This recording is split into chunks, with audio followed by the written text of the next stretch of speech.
Benim adım Fatma Şimşek. İlkokulu bitirdim. 12 yaşındayım.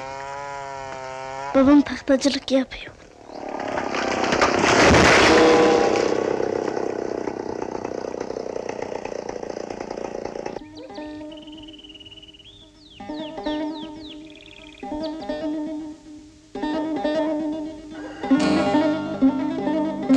Annem hasta olduğu için ormana gelmiyor. Genellikle köyde kalıyor. Annem yokken buradaki işleri annem yerine ben yapıyorum. Yemekleri yapıyorum. Çay pişiriyorum. Babam gelin sabahleyin kalktığında yatakları topluyorum. Ellerini yüzlerini yıkıyorlar. Kahvaltılarını hazırlıyorum. Yemeklerini yiyorlar. Dağa gidiyoruz. Ormana gidiyoruz.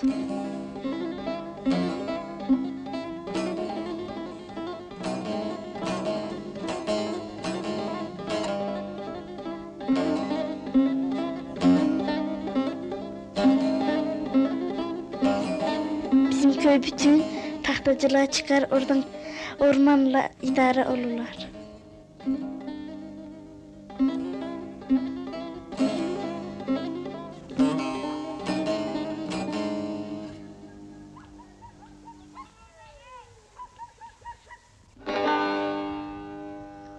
Ben orman işçisi Ali Şimşek.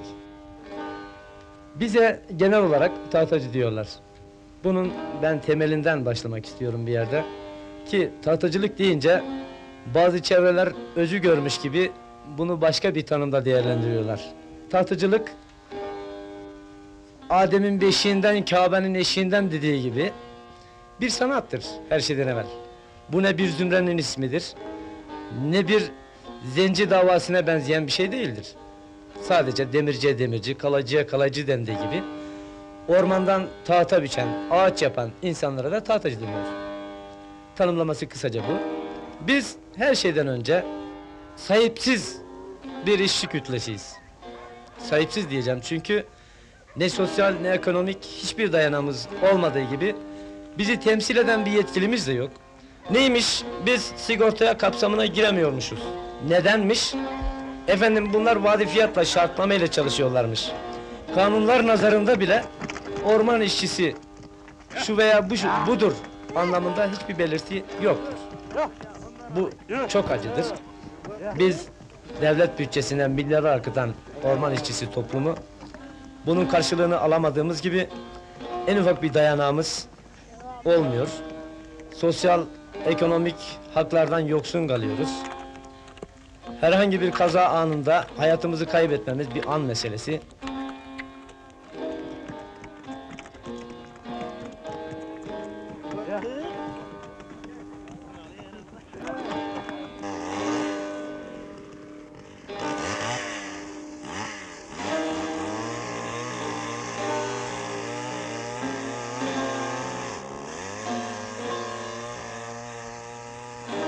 Bizim derdimiz ormanda yaşamak istemiyoruz.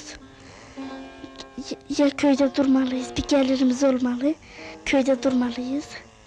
Öyle olmamış şehirde durmalıyız, dağa çıkmamak için.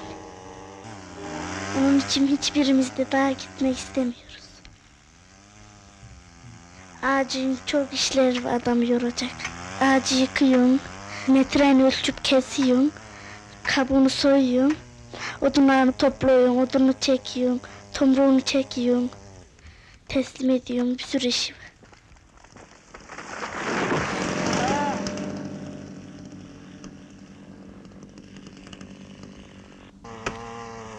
Ben bu işi küçük yaştan beri yapıyorum. Abim Hurşit Şimşek ortaokulu bitirdi. İlkokulu bitirdim, motorlu testere elime aldım. Motorlu testere ortalama olarak 20 kiloyu geçiyor. Akşama kadar 2 el üzerinde taşımak kolay mı ya? Zor tabii. Bu yıl ortaokulu bitirdim. Babam benim yüksekokula gitmemi istiyor, liseye örneğin. Ama ben gitmek istemiyorum. Lise mezunlarını görüyoruz. Bir kışta 70.000 talebe liseyi bitirirse bunun 30.000'i yüksekokula alınıyor, 40.000'i boş geziyor. İkinci yılda tutturamıyorlar puan, yine boş geziyorlar. Babamın da zaten liseye gidersem beni okutacak gücü yok sayılır. Orman işçiliğinde çalışan insanlar bir sürü haksızlıklarla karşı karşıya kalıyor. Bu haksızlıklara dayanamıyor, çabuk genç yaşta ihtiyarlıyor. –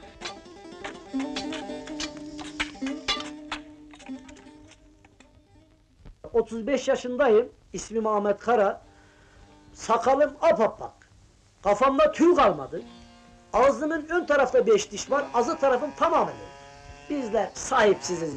Bizim sorunlarımız aslında çok, sorunlarımıza çare bulacak adamımız yok. Biz ne ölüyoruz ne sağ. Ne ölü ne sağ. Arada Türkiye'de şu kadar nüfusu varmış, kalabalığmış olsun gibicesine biz de yaşıyoruz. Çok aydın fikirliyiz ama fakir misin? 5 tane kitap yutsan cahilsin. Var mı pulun? Cümle alem kulun. Yok mu pulun? Cehennemdir yolun. Devlet babanın bize hak gördüğü bütün işçi haklarından ve sigortasından, sendikasından, işçi haklarından, özelliklerden, hayat şartlarından bizim de istifademiz olsa, bize de hak görülse. Ama işçi iki yerde göz önüne alınıyor. Birisi harpte, birisi seçimde, birisi de devlet angaryasında. Sigortamız yok. Bizim en ufak bir tarafımızı motorlu destere, macak, demir çivi veya taş veyahut ki kütük, tomruk ezdiği an bunun tedavisi bizim kendimize ait. Maddi ve manevi yönden her tarafta biz yoksuluz. Orman dairesi istese bizim 3-5 evlik bir yerde çalışan bir grubumuza bir ilk yardım çantası içinde her teferruatı olarak gönderemez mi? Gönderir. Can aciz oluyor. Can aciz oluyor. 11 yaşındaki bir çocuk 25 kilo ağırlığında stil motorlu testereyi tutar da ormanın içinde ağaç kesebilir mi? Keser. Ya motor onu kesecek, ya ölecek, ya kesecek. Çıkar yolu yok.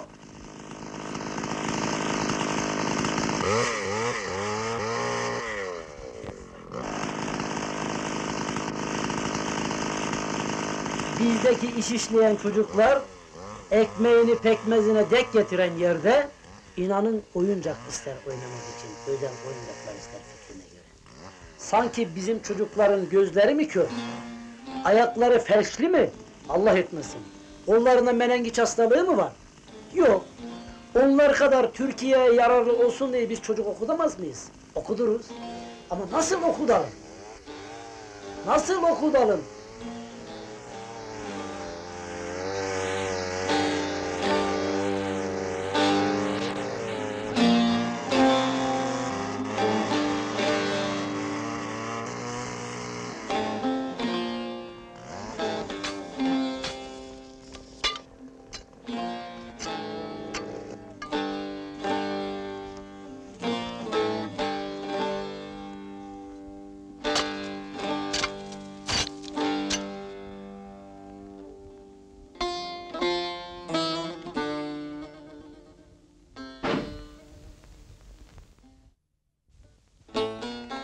Orman yangınlarında bize yangın var diye söylenmesine hiç lüzum yok. Bir menfaate dayanarak değil, içimizden ormana karşı gelen bir sevgiye dayanarak orman yangınlarına gideriz. Ben o ormandan çorumu çocuğumun alakalıyım. Beni annem inanın 9 gölde bir sedir ağacının dibinde dünyaya getirmiştir. Orman benim için hazine. Orman benim çiftliğim, benim hazinem, benim bahçem orman. Ama ben sahip olmak istiyorum da ormanın hiçbir haklarından, işçi haklarından ben yararlanmam.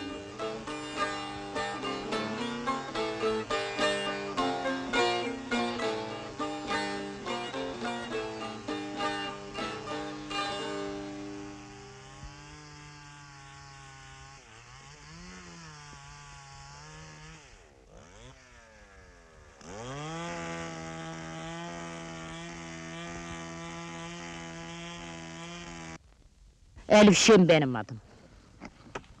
Oğlan var, ev verdim 2 kere. Karadan ayrıldı. Tutacak adamım yok. Ekmeğini pişireni yok. Yemeğini pişireni yok. Yalnız. Ne yapayım kuzum? Çalışmayayım da ne edeyim? Aditliğe çalışayım. 2 odun keseyim, çalışıp da gittiğim bu. Hastayım kuzum ben, üzerinden ırak. İyi böyle tir tir tir tir tir tir. Belimde bir ağrı. Geçiremedik. Bu belim, bu dizlerim odun gibi. Buralarım, dizlerim, bellerim. Buralarım ağrıyor benim. Az çalıştırıyor. Bugün çalıştım, ertesi gün ağaç gibi oluveriyor. Ne yediğini bilemedik kuzum. Domates mi diyorlar? Diyorlar ama inne, ilaç, hap, ata. Uyuşturuyor. İşten almayı 2 gün çalıştım, ertesi gün deri veriyor. Böyle ağaç gibi oluveriyorum işte bu. Bilemediler canım.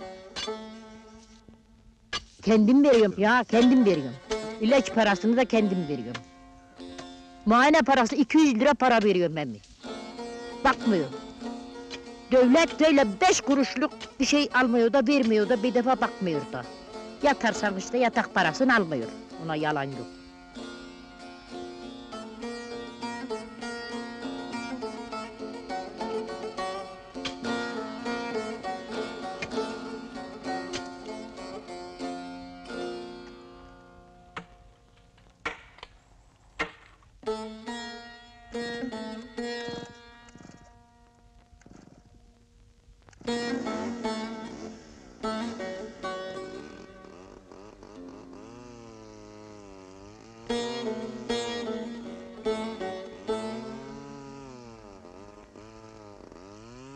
İçim dolu kuzum, ağlamak, hani ölmek lazım. Ölünmüyor da, al gel bakalım. Şu bir oğlan evli olsun, hiç tanımayacağım. Kendim bir yerden hani ya atacağım ya boğulacağım, Allah olsa beni. Tecellem mi dur, kaderim mi dur, ona küsüyorum işte.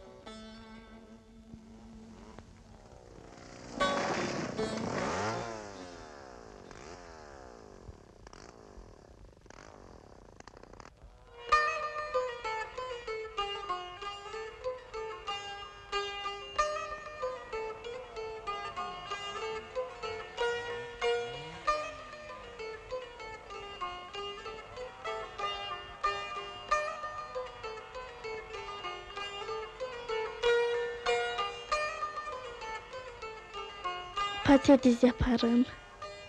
Fasulye. Makarna.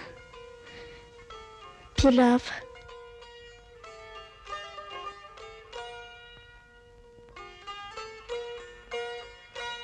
En çok sevdiğim yemek et, fasulye, piyaz. Bunlar lokantadaki yemeklerin hepsini severim.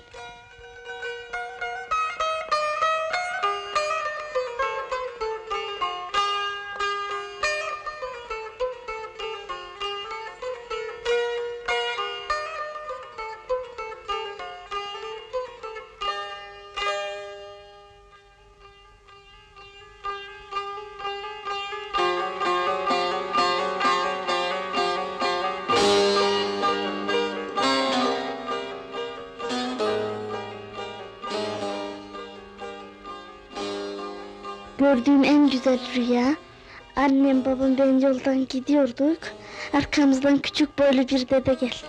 Bir ağacın dibine durduk. Ağaç üstümüze eğilip kalkmaya başladı.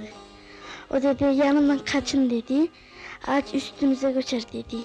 Oradan geçtik, ev vardık, uyanıverdim.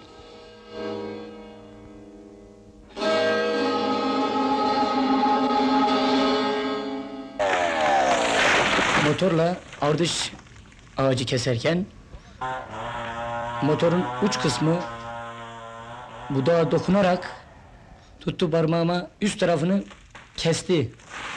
Oraya benzin sürdüm. Benzin kanımı dindirmedi. Ve bundan sonra biraz yağ döktüm. O da dindirmedi. Civara külü dökerek oramı sardım. Ve ondan sonra arkadaşım bir tanesi söyledi. Arkadaş bu cigara külü geçmez diye söyledi. Yerine soğan veya tuz ezerek oramıza sardık. Yani ilk yardım olarak. Ben Aşık Mehmet Civaroğlu. Evet. Ailemle beraber çalışıyoruz tabii ormanda. Ailemin doğum zamanı geldi. Bir gün de takozu alasıya beraber tomruğu vuradı.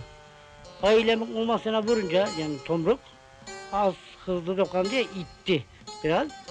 Nihayette ağrısı fazlalaştı. Ağrısı fazlalaşınca ormandan araba istedik, vermediler. Bir odun arabası vardı, yükleniyordu. Onuyla götürmek mecburiyetinde kaldık. Ona bindirdik, Elmalı'ya vardık.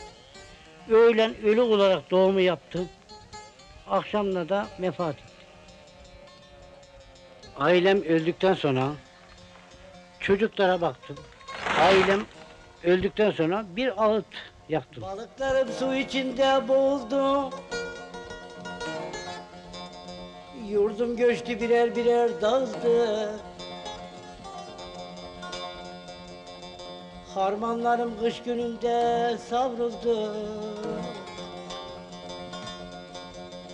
Yaba kürek kırıldı diyemedim ben. Diyemedim ben. Diyemedim ben.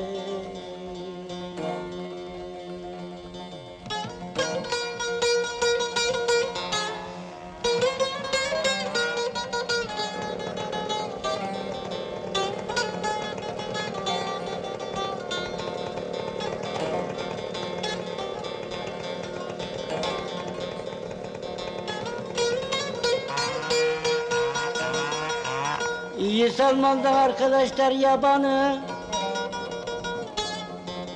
yavrulara tutamadım çobanı. Çocuklarım ettin anamı. Onlara da yalan söylemedim ben. Söyleyemedim ben. Söyleyemedim ben.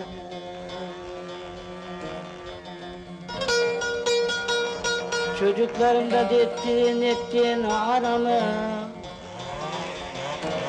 Onlara bile yalan söyleyemedim ben. Söyleyemedim.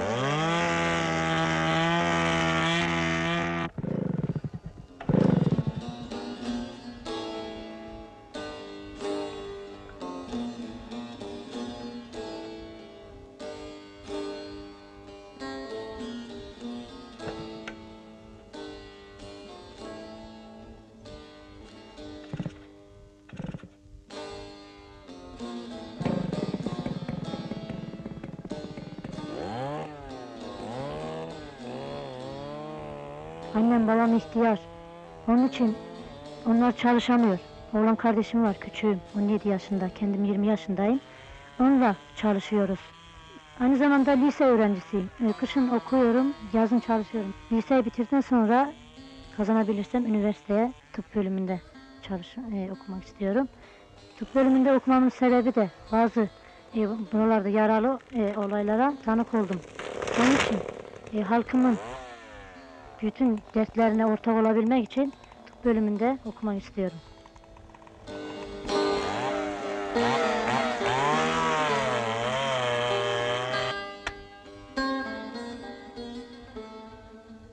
Dedelerimizin, babalarımızın sanatı olan bu sanatta bizler de 5-7 yaşları arasında katırların arkasında sefer dönmek suretiyle çocukluğumuza katılıyoruz.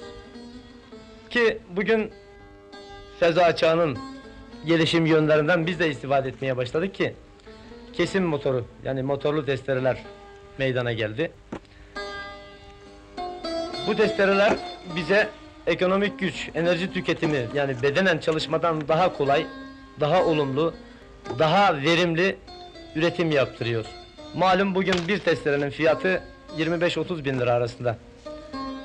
Bir sene önce 12 bin liraya aldığımız bir motor bugün peşin parada olmadıktan sonra 30 binin üzerine çıkıyor. Aracılar, tefeciler arada. Konu komşudan alıyoruz 3-5 bin lira. Toparlanıyoruz. Önünden veriyoruz 5 bin lira. Kambur dünya, kambur üstüne bindiriyorlar zamlı olarak bize. 30 bin liranın üzerine çıkarıyorlar. Hadi babam orman işinde çalış, bu motoru öde. Zaman zaman Bu motorların üzerine ağaç da gidiyor, devriliyor, kırılıyor. Yenisini almaya imkan da yok. Bir ocağın sönmesi bir an meselesi oluyor. Bu yaptığımız tomrukları bir de orman dışına nakil yapmak zorunda oluyoruz. Bizden ucuz alıyorlar da para kazanmak için bize zıtlar ya, biz tahtacı olduğumuzdan. Başka memlekete bizden aldıkları tomruğu fazla parayla satıyorlar, para kazanmak için.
Sedirardı çepsi, hepsi kesili.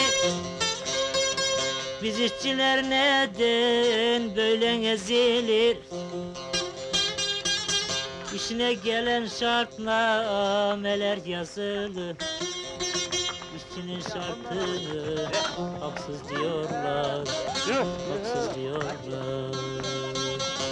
İşine gelen şartnameler yazılır. İşçinin şartını haksız diyorlar, haksız diyorlar.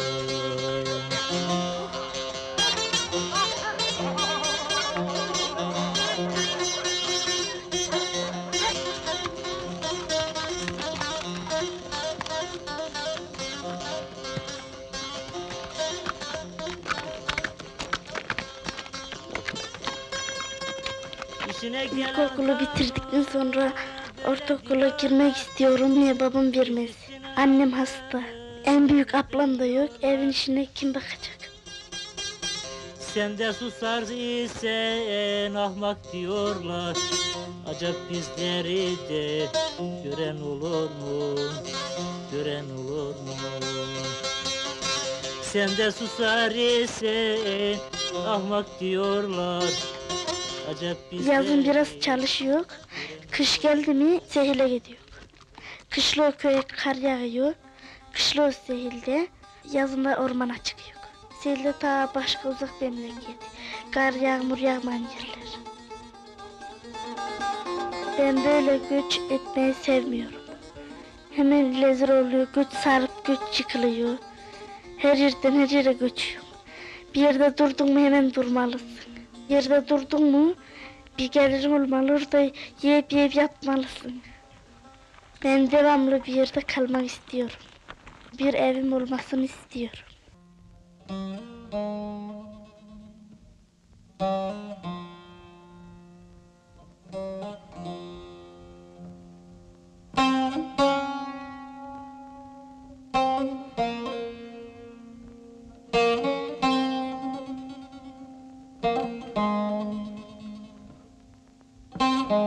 Ben hayatımda hasta olduğumda ağladım.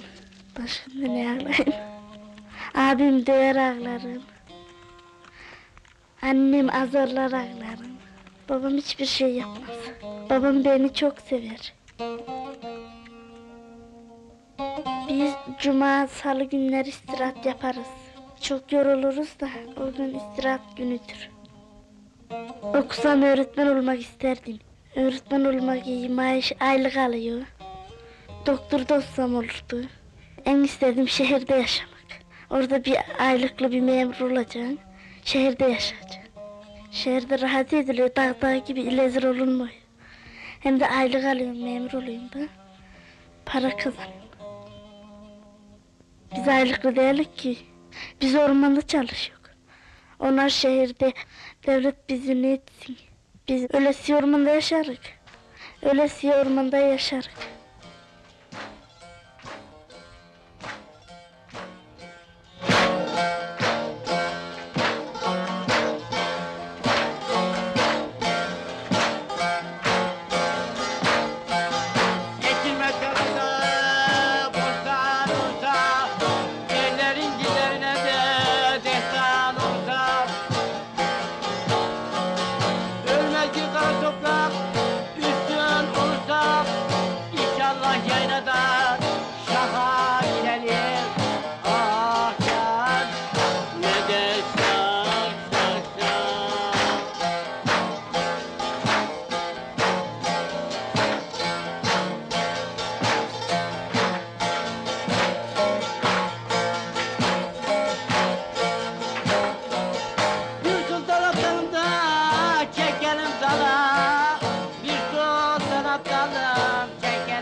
Sultanım canım aman